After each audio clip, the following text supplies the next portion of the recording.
Bonjour à tous. Lors du processus d'asservissement de la France, Hitler a utilisé une ruse ancienne. Il a soufflé sur les braises des régionalismes français. Le régionalisme breton qu'il a tenté de développer n'était qu'un exemple parmi d'autres. Cette ruse consistant à jeter de l'huile sur le feu des tensions identitaires internes à un pays aboutit, lorsqu'elle est menée à son terme, à diviser et détruire le sentiment d'unité nationale qui lie un pays et le rend fort vis-à-vis du reste du monde. La suite se déroule et se résume dans l'art de la guerre. Morcellement du pays, fractionnement en une multitude de petites baronnies en concurrence, affaiblissant inéluctablement le pays. C'est le principe du diviser pour régner. Aujourd'hui, ce n'est plus Hitler, mais l'Union européenne qui fait ce travail de démolition. Premièrement par son projet d'Eurorégion, deuxièmement par son complément, les fusions de communes, troisièmement en soutenant tous les pseudo-référendums que chaque région souhaite lancer à son tour pour augmenter son autonomie, prétextant que d'autres l'ont fait. Et il n'est pas besoin de lire dans une boule de cristal ou le marc de café pour comprendre que des référendums sur l'autonomie de telle ou telle région vont peu à peu se multiplier, qu'ils vont pousser comme des champignons par l'effet bien connu des naissances spontanées, du hasard et des coïncidences. Ce qu'il se passe en Catalogne est téléguidé par l'Union européenne, elle-même aux ordres de Washington, qui pilote tout ça en sous-main.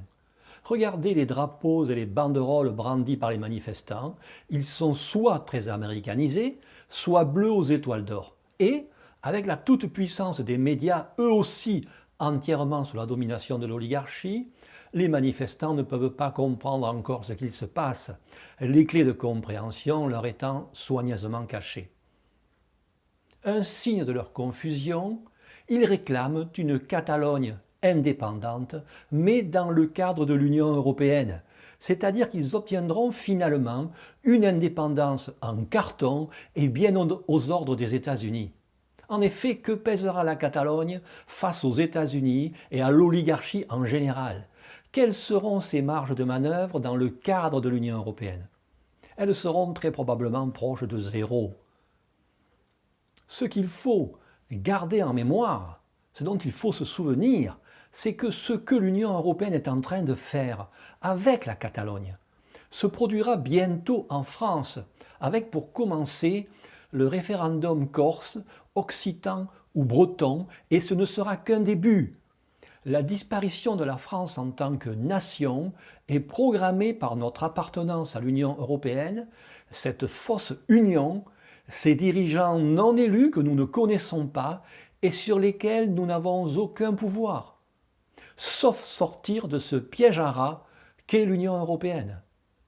Sur un autre plan, un détail vraiment cocasse, c'est de voir aujourd'hui les antifas, supposés s'opposer au fascisme, comme leur nom l'indique, être actuellement sur la même ligne que l'Allemagne nazie d'hier.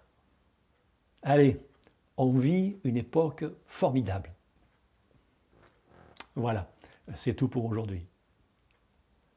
Pour comprendre enfin et pour de bon ce qu'il se passe en France et dans l'Union européenne, je vous invite à retrouver les analyses détaillées et précisément sourcées de l'UPR et de François Asselineau, son président, ainsi que le programme complet de l'Union populaire républicaine sur le site upr.fr, le site de parti politique le plus consulté de France.